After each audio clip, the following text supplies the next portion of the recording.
Good evening. Welcome to the December meeting of the New York Arts Chapter for the year 2018, our last meeting for this year. And tonight we have a wonderful program in store for us. This is a repeat performance by Don Manildi, who is the curator of the International Piano Archives at Maryland, who had done a program 2 years ago that, by the way, I think has broken all records concerning views on the YouTube channel on our Arts channel. Let me give you a little background on Don.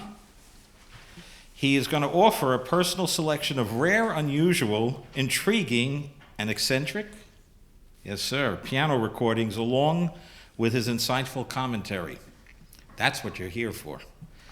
Don has been curator of the International Piano Archives at Maryland since 1993. He holds degrees in piano performance from the University of Washington in Seattle and the Cleveland Institute of Music.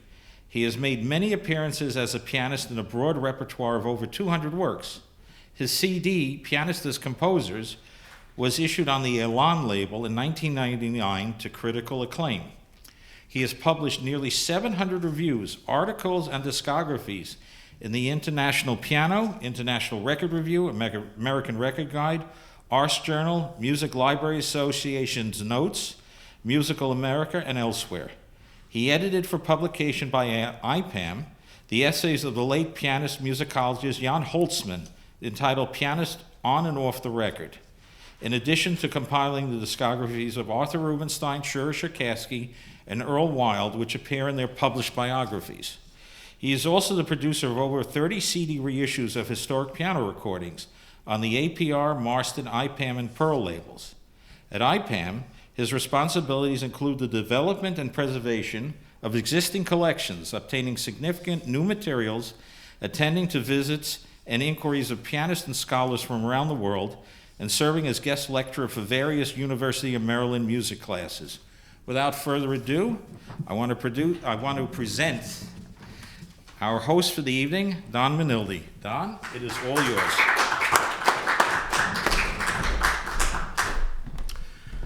Thank you, Seth, and thank you for coming this evening for this collection of unusual piano recordings that I picked for the next hour and a half or so, in the hopes that since this is a rather sophisticated audience, it will offer you some items that you might never have heard before. At least the majority of them, I hope, fit into that category. In the 25 years or so I've spent at IPAM, unfortunately, it has not been possible to listen to every single recording in the collection, much as I would like to, or examine every published score of piano music that we have, or examine every document on the careers of thousands of pianists that are in our files. Unfortunately, I have responsible duties to take care of that prevent me from doing that, but during the course of my work, I have been able to find a few things that are outside the parameters of the routine piano recordings or the usual and common variety that most of us are familiar with. So I made a pick of a baker's dozen for this evening from the recorded piano legacies from just after 1900 to just a few years ago. Some obscure pianists and also some less obscure ones. And the description I picked, Delights and Disasters, will cover in one way or another most of the items that I selected to bring you, but you can make your own decisions as to which adjective applies best to these particular performances. There was also a request, as with my last appearance here, for some live music as well as recorded music, so I couldn't resist the temptation to offer you two items actually played here on the piano, both of which are a little bit off-center, perhaps, from the usual standpoint. The first of those is a piano transcription that came into the IPAM score collection not long ago, from a collection of transcriptions done by the very distinguished and active British pianist Stephen Hough. And one of the pieces he selected for pianistic treatment is a song, a Russian song that was written in 1955 and is familiar to many Russians. It was a popular hit at the time. Even Van Cliburn took it up during his stay in Moscow in 1958 at the competition. It is known as Moscow Nights by a composer named Vasily Solovyov-Sedoy, and it fits very well into a sophisticated Russian pianistic treatment. So here is Moscow Nights in the piano version by Stephen Huff, and you will undoubtedly notice some borrowed material that he very cleverly works into the texture.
One of the mainstays of the IPAM collection as far as scores and other documentation are concerned, quite apart from the recordings, belong to Leopold Godowsky, the Buddha of the keyboard and the apostle of the left hand.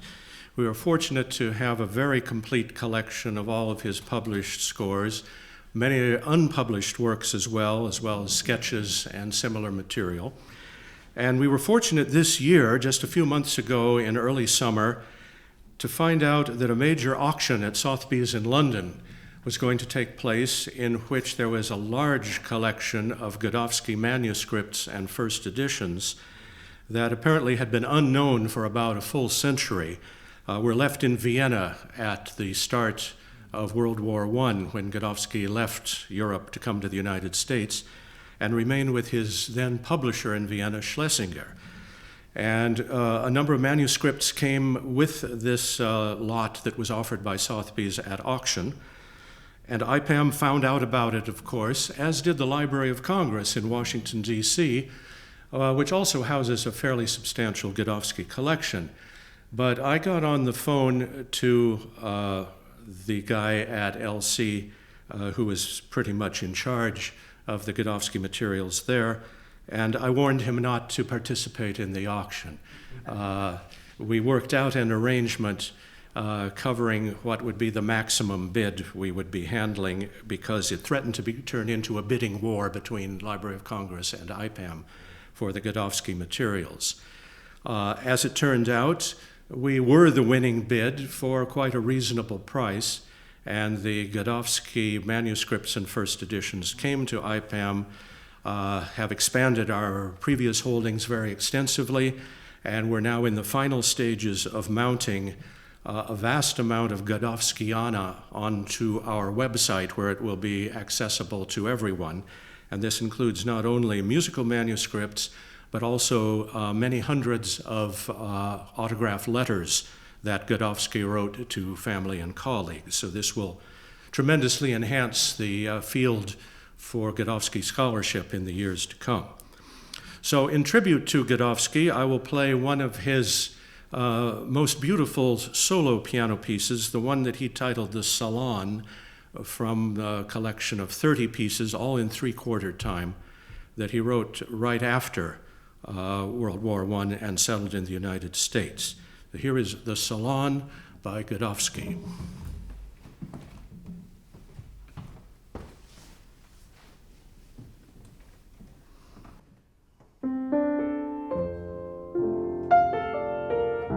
Sorry, old start.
Thank you. We now move into the recorded realm of pianists and go back to the very earliest days for a recording which is an extreme rarity, at least from the standpoint of intrinsic rarity of the disc itself, if not the performance contained in the disc. The record is a Polish G&T stemming from probably 1908 or 9 by a pianist otherwise unknown because it is her only known recording. Her name is Vonda Electorovitch. I don't know if you ever heard of her. It's difficult to find out concrete information about her, except at some point in the early 20th century, she was apparently teaching at the Music Conservatory in Łódź, the city of Polish city of Łódź. But this is her only record, and perhaps the sonic evidence on the disc will explain why. With time limitations of no more than 3 minutes, she makes an attempt at La Campanella by Paganini in the Liszt transcription. We also obtained this record for a substantial price at an auction, but again, it's the rarity of the disc, perhaps more than the performance. She is not exactly electrifying as you might expect her to be, but why not make your own judgment as we hear this rarity from the very early recorded era of piano playing. La Campanella with Vonda Electrovitch at the piano.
Unfortunately, the time limitations of a 10-inch 78 RPM side prevent us from hearing the rest of this performance, because that's all we get.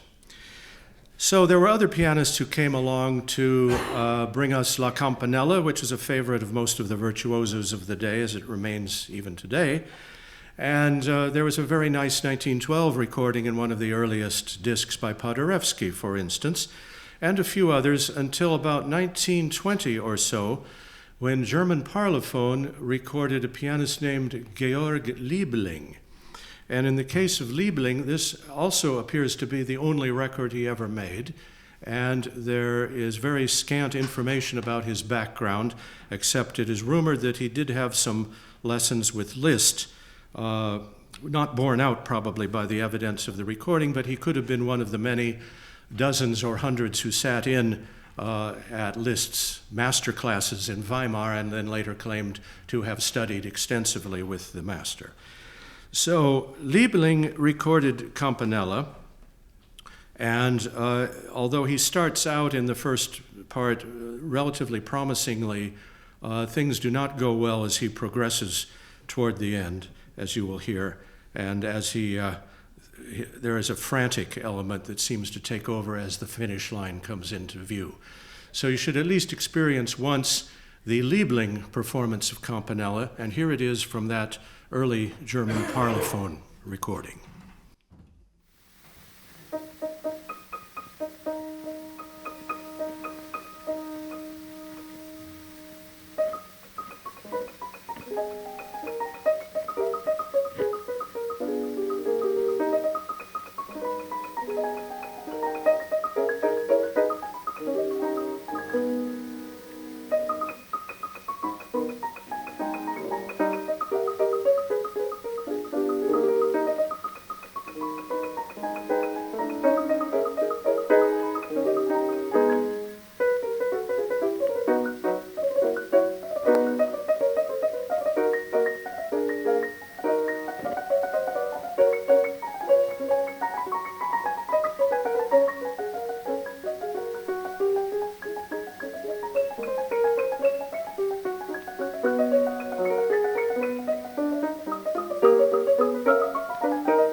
Now, in order to do full justice to La Campanella, which deserves better treatment, I would say, I have one last version to bring you, which may be worth mentioning, that ironically, the Electorovitch and Liebling recordings were indeed commercially issued, even though the discs are great rarities.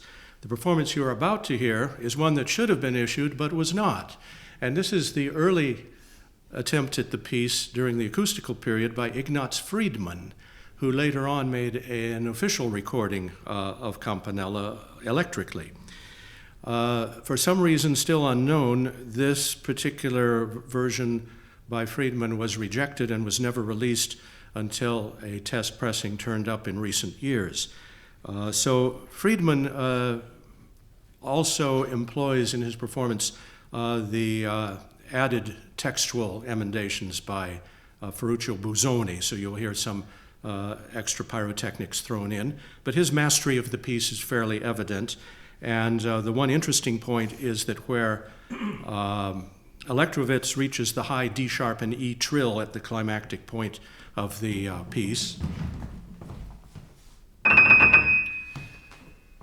she poops out immediately and doesn't sustain the trill. Liebling skips it entirely, but when Friedman comes to the trill, he plays the trill, and as you will notice, it goes on and on and on, and you wonder if he is practicing taking advantage of the moment to practice the trill or not, but nonetheless, he goes on to bring it to a brilliant conclusion. So here is the unreleased, until recently, Ignaz Friedman acoustical recording of La Campanella in the Busoni version of Liszt's original.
So much for La Campanella. We will move on now to some other repertoire.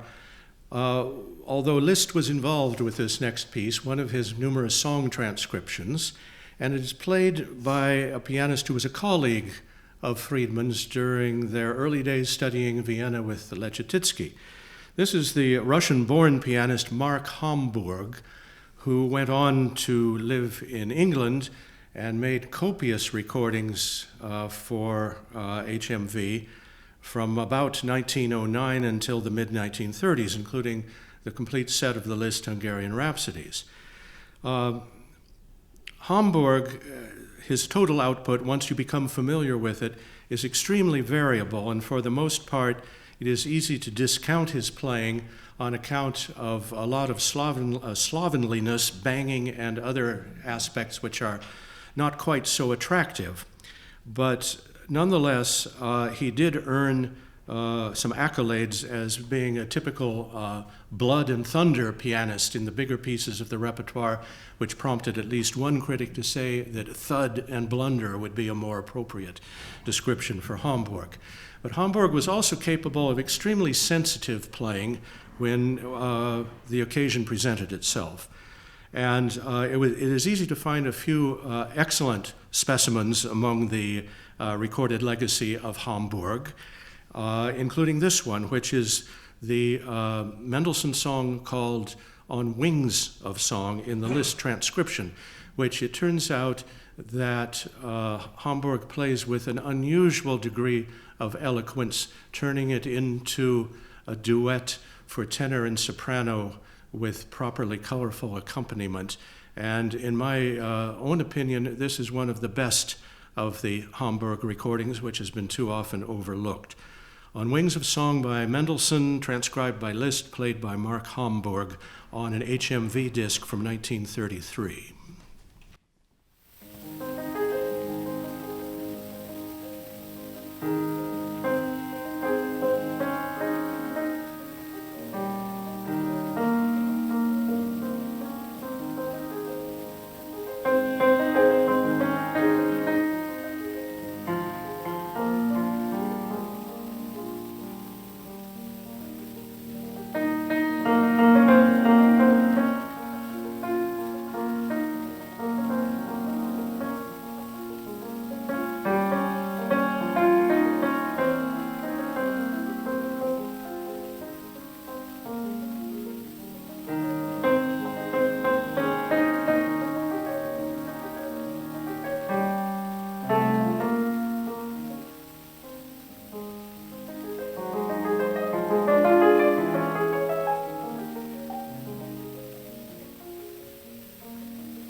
I selected an obscure recording originally made for Ultraphone and licensed to Royal. We have a noisy Royal pressing, not that it matters too much in this particular case, by another obscure pianist who made one of the worst recordings, in my opinion, of the waltzes, Opus 39 by Johannes Brahms.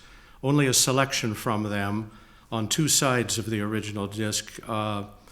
We've reduced the selection to about half of what he originally played.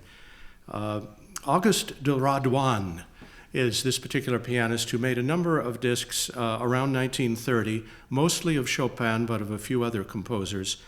And it turned out he was apparently assigned the task of filling two 12-inch sides with a selection of the Brahms waltzes, which he proceeded to do. But it sounds to me like he was extremely angry with the assignment and is taking out his feelings on the music of Brahms. So you may not have heard the waltzes played quite in this way before, but the disc was approved for release. And as exposure to the playing of Auguste de Radwan, here is a group of Brahms waltzes, which he recorded around 1930.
We promised you an eccentric piano recording, and the off-center pressing of the disc became evident there in the final bars.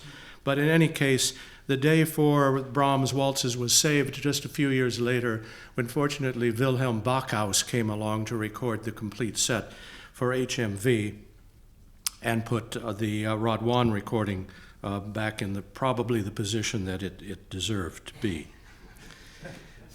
Now we move to more contemporary pianists and stay clear of the 78 RPM era for the rest of today's program.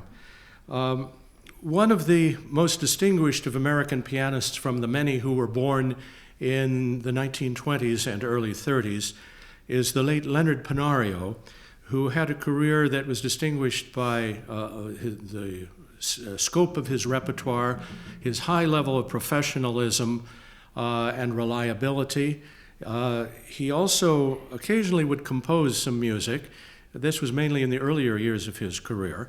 And when he was still in his teens, he wrote a set of variations that was never published and never officially recorded, but he made a test recording when he was 20 years old of his set of variations on an Irish tune known as the Kerry Dancers. You will probably recognize the tune, but Pennario, in very clever fashion, has subjected the tune to a variety of variations, both in terms of the musical idiom and the pianistic treatment.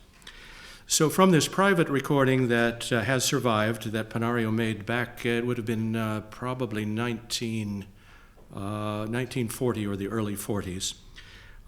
Here is Mr. Pennario playing his variations on the tune known as the Kerry Dancers.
I'm going to offer you a comparison of two performances, this time of an etude by Scriabin.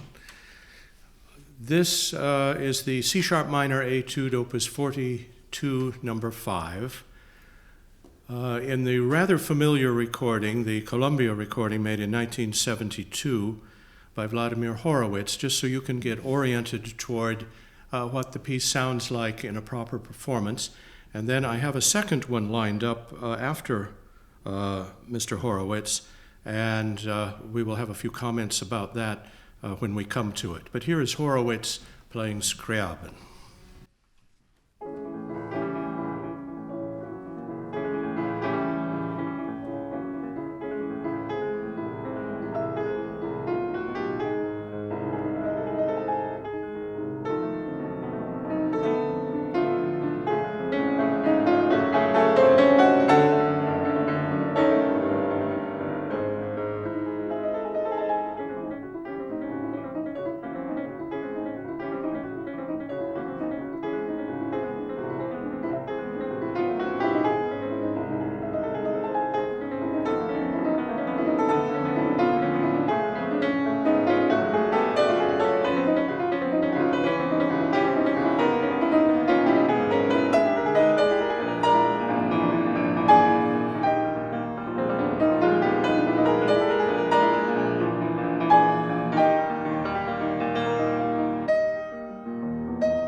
Now that was the Horowitz performance.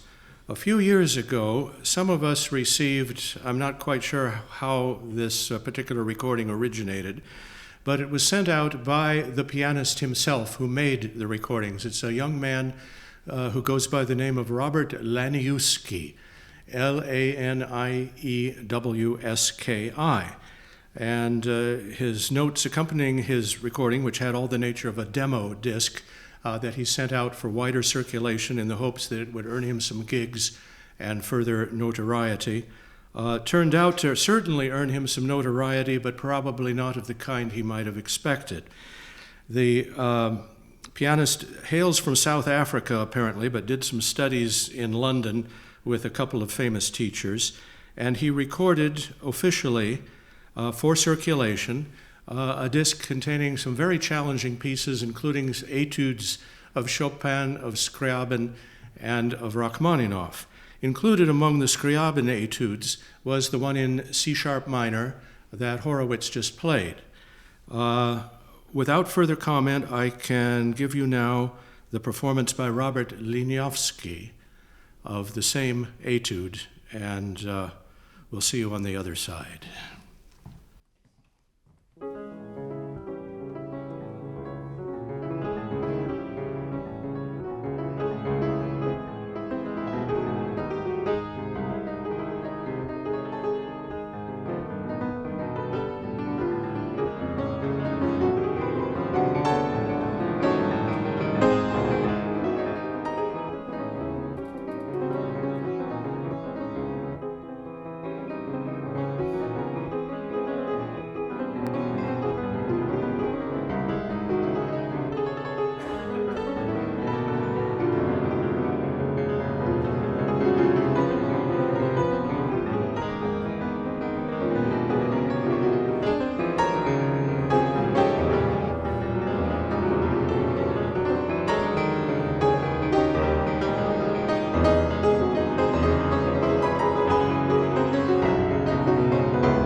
Sign him up.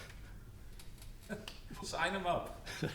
He sent out this recording, along with others, as I mentioned, to earn recital engagements. This was a legitimate example of his playing. It was not just him caught in the practice room in a titanic struggle with the elements that maybe was overheard, but this represents his best work, and he, in all consciousness, did circulate this recording as examples of his playing.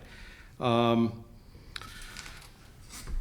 very last chord of the piece was rather nicely done, but otherwise he probably earns an award for the most wrong notes in any 2.5-minute composition that exists on recordings. The other pieces he recorded, the Chopin and the Rachmaninoff, are almost in the same category, but I think the Scriabin is probably the highlight of the disc in most respects. So now it is part of the International Piano Archives, and after this disc circulated among collectors for a while, it seems Mr. Landovsky has now disappeared without a trace. So I cannot help you unless there's not further knowledge that one of you might have. I was going to ask you if he's a teacher at Juilliard now. I'm sorry? I was going to ask if he's a teacher at Juilliard. Not to my knowledge, but maybe some investigation may be called for to find out in the category of whatever happened to, or again, disappeared without a trace. So, Scriabin, played by Robert Landovsky. Moving right along now, the Greek Cypriot French pianist Cyprian Katsaris is well known among collectors for his many recordings and for his formidable technique, and also his interest in obscure repertoire, sometimes obscure repertoire that is not of the highest quality. He has made numerous recordings, including an interesting collection of Mexican piano music, works by Mexican composers from the late 19th and early 20th centuries for the most part. And he picked a piece that, as far as I know, has never been played or recorded by any other pianist. The piece is based on a well-known tune that I'm sure you will recognize. but it's a grandiose, virtuoso, extremely elaborate, and probably over-the-top concert version of what was originally a quite innocent waltz called Sobre las Obas, or Over the Waves.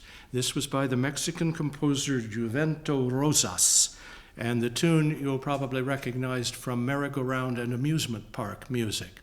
But the Mexican composer Jose Rolon came up with a bravura concert treatment of this waltz, and Mr. Katsaris gobbles it up eagerly in this recording taken from his recital of Mexican piano music.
So to give credit where due, Over the Waves was written by Juvento Rosas, and Jose Rolon was responsible for the elaborate piano version of the tune that was played there by Cyprian Katsaris.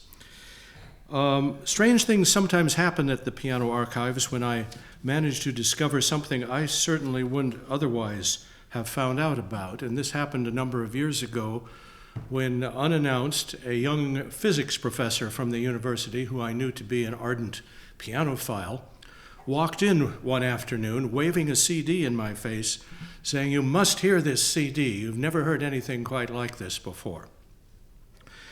And it was an El Cheapo CD on the Lydian label, which at the time was, I think, an offshoot of Naxos. And these CDs were sold for no more than $2 at audio salons and so forth. And it contained 2 Mozart concertos played by pianists I had never heard of. So I asked him, "What is the story here? These are just Mozart concertos with unknown pianists."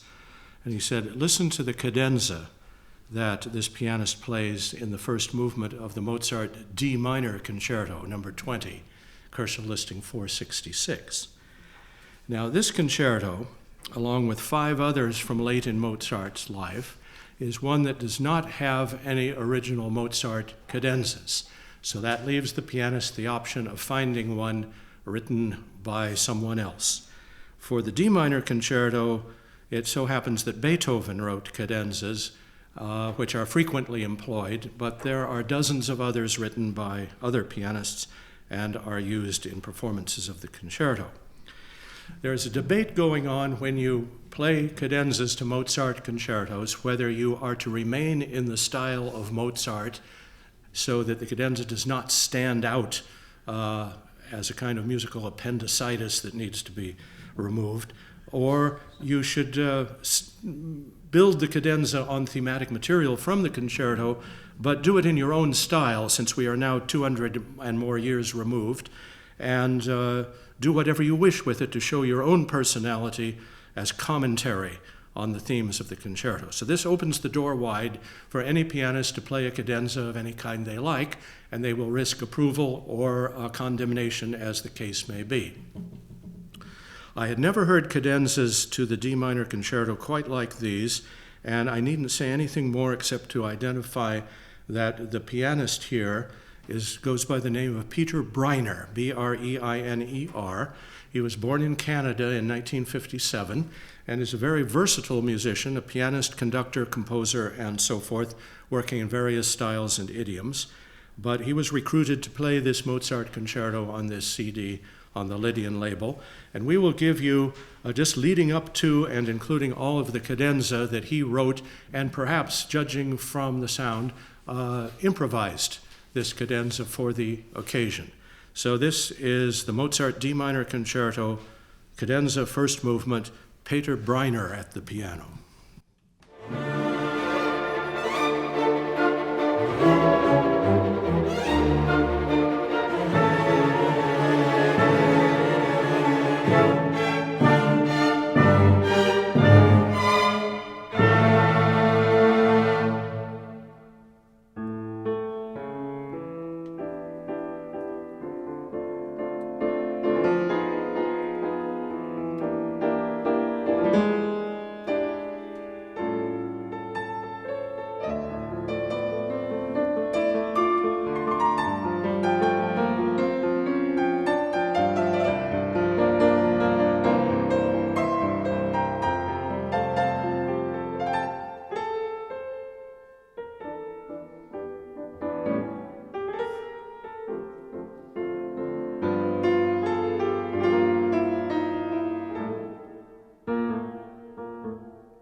I would like there to be an occasion when he played it in public before a large audience, perhaps with a major orchestra and conductor, and see what the outcome would be from what he did.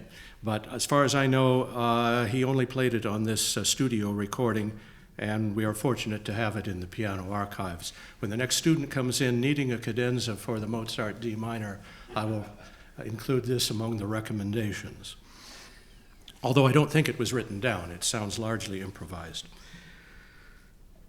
Okay, we have a couple more performances left, and in the delights category, certainly, no offering of outstanding piano recordings would be complete without an example of the late Earl Wild at his best.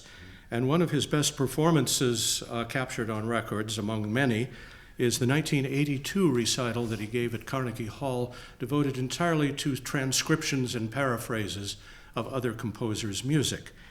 One of the works included was the Liebeslied of Fritz Kreisler in the famous Rachmaninoff transcription.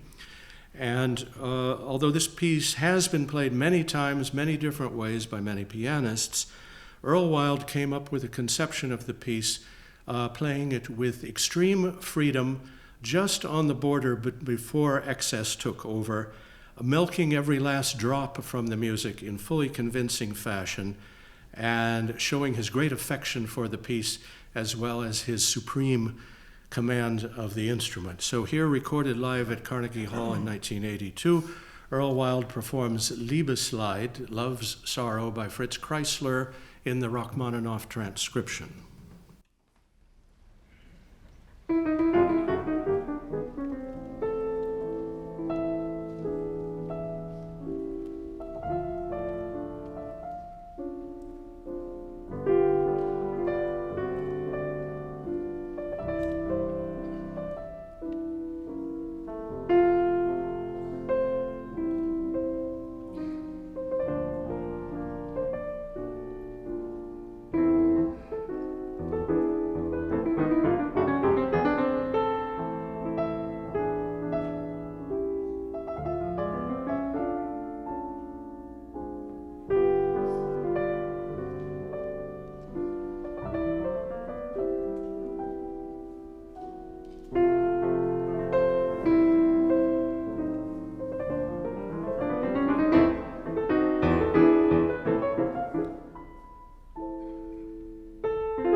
And now we come to the last. I've always believed that if at all possible, piano recital should end with a bang and prompt the audience for encores unless there is some particular reason why the recital should end quietly and send everyone home in a more relaxed and reflective mood, which of course sometimes happens and is legitimate. But there is a long tradition of the last work on the program prompting still more. And canny pianists such as Horowitz, to name but one, always constructed recital programs with that in mind. Another virtuoso who did much the same thing on his recitals is the late Hungarian virtuoso György Cziffra. Cziffra, as you know, was not really a Liszt specialist, although he was identified largely with the music of Liszt above all else. Born in Hungary and a leading exponent of most of the major Liszt piano works, which he played inimitably, particularly the Hungarian Rhapsodies, which he recorded complete on 2 occasions. And the fact that Cziffra had genuine gypsy blood was a great asset when it came to the idiomatic interpretation of Liszt's Rhapsodies. He favored either the 2nd or the 6th Rhapsodies as the concluding item on many of his recitals. In 1964, Cziffra went to Japan to play recitals in Tokyo. And one of those recitals was recorded, on which he ended the program with the Hungarian Rhapsody No. 6. This is a piece which invites an extremely free interpretation, although there are many straight-laced literal performances in existence on recordings that end up falling quite flat. But with his genuine gypsy approach, his improvisatory freedom, the freewheeling virtuosity which he brought to bear on the piece in an unlimited manner, and fully inspired by the occasion, Cziffra plays the 6th Rhapsody as if his very life depended on it, and by the time he reaches the final octave section of the piece, he launches it at a suicidal tempo that probably no other pianist would attempt, leaving little room to accelerate on the final page of the Rhapsody as Liszt instructs. But Cziffra, pushing himself to the limit, does just that and manages to bring down the house, raise the roof and bring down the house in this performance from Tokyo, 1964, of Liszt's Hungarian Rhapsody No. 6 with Cziffra's own textual emendations.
He was asked for an encore and apologized to the audience he was too tired to play anything else. So that sometimes happened on Cziffra recitals, although not always.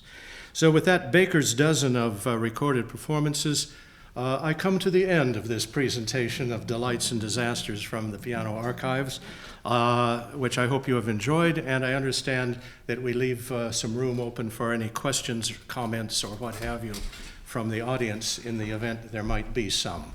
So if anyone would like to, please feel free. Come on, raise your hands, folks. Who's got it? All right, wait. I got a water. Okay. Joe, I got one here. Yeah. You'll take the mic. You go first. 1 second. Now, the Earl Wild's from the audiophone? It is from the audiophone CD of the complete recital, 2 CD set of the complete. As wonderful as that set is, and it is, it's not totally live. It's actually edited after the fact. I know that, thank you, but I've refrained from mentioning it. Okay. It's a shame in a way because I'm sorry? It's a shame in a way because Yeah. it's so wonderful. Yeah. You really would like to hear what he actually performed at the recital. But and I thought it was from '81. It's '82. It's November 1st, 81. Okay. Sorry, that's right, 81. I think it was released in 82, the following year, complete. And November 1st, 81, Carnegie. yes, and the team from Florida, from Miami, Julian Krieger, and his engineer who was Peter McGrath, set up and recorded at least one complete run through, if not additional, for patching purposes. I do think the original survives based on what Julian is. I think Peter or I have a video, but I have a... yeah. So in any case, that was Earl Wild. I think it may have been the first live recording or partially live recording that he issued, but the occasion was a special one. And it's absolutely magnificent. Yeah, some of the greatest piano playing. Wasn't there another concert going on that day that people had to decide where to go to? Yeah, it was Horowitz played at 4 o'clock at the Met Museum. Met Opera House. Right. Horowitz played at the Met Opera House starting an hour later. So what I did was I went to Earl's concert, then ran over to the Met Opera House, and I caught the Horowitz's encores. Decisions had to be made on that occasion among was a tough the one. pianophiles. But there were practical reasons for me going to Earl and other people going to Horowitz. Yes. Other questions? Oh boy, everybody stumped you. Hey Don, maybe the next time you come, we'll play the entire Radwan for them. Which is that? Mr. de Radwan. Oh, Auguste de Radwan. Oh, yes. His complete recordings. Oh, yes. If you like the Brahms, you'll love the Chopin. I had to go through all this stuff, folks. Yes, credit due to engineer Seth Winner for tolerating some of both the sonic elements and the musical elements, but he put together the package from my materials, so credit to him for his usual Thank you. high-quality work. Fortunately, I didn't have to suffer through the Liebling a second. What was it, the Liebling or the Landovsky a second time? We just ripped it from the CDs and just head and tailed it, and I said, that's enough of that. Yeah. John? On the Friedman recording you played that had, I think you said it had Busoni Yes, he used the Busoni edition of the piece. Did when he recorded it later, did he use the same edition? He used most of the Busonifications, as I call them, too. However, the main difference is, strangely, in the electrical recording that was approved, Friedman reaches the final page of the piece and then stops with just a final chord, and he does not play the coda at all, even though there's plenty of room on the disc side to include it, because it lasts 4 minutes and 5 seconds, so he could have concluded the piece. But somewhere in the interim, he decided he didn't like the conclusion and just stopped at that point. But on the one we played, we get the complete ending. Any other questions, or is everybody absolutely? Joe, who's got the mic up there? John wants it, yes. A question about the Friedman. First, do you have the disc? Frankly, I can't remember if I do or not. I think so. Does anyone know exactly where it came from? I'd have to check. I believe that the Friedman apostle, Alan Evans, had something to do with it, discovering it somewhere. Otherwise, it was on an auction that came as a complete surprise, but I would have to rack my memory, and I'm sorry, at this moment I can't remember. Do you know if it was rejected or just not released? It was certainly not released, but the reason for why, I'm not sure whether it was on Friedman's part or American Columbia. It's quite a disc. Yeah. On your new acquisition of the Godowsky materials, what are there recordings in there too? No more recordings of Godowsky have been found. We think we have everything that exists, and those, of course, we worked with Ward Marston to put out his 3 volumes on his label of the complete Godowsky. The only things omitted were maybe 3 or 4 alternative takes of pieces he recorded multiple times, like Liszt's La Leggerezza, which we already have 3 or 4 versions on the complete Godowsky.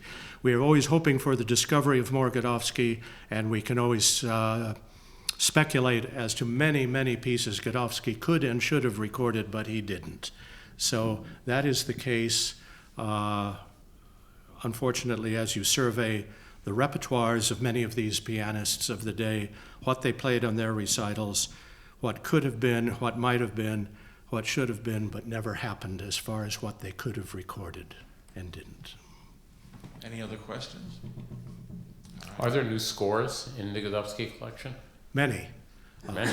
The complete published scores, many manuscripts. We have, I would say, at least 3/4 of his studies on the Chopin etudes in his original manuscripts.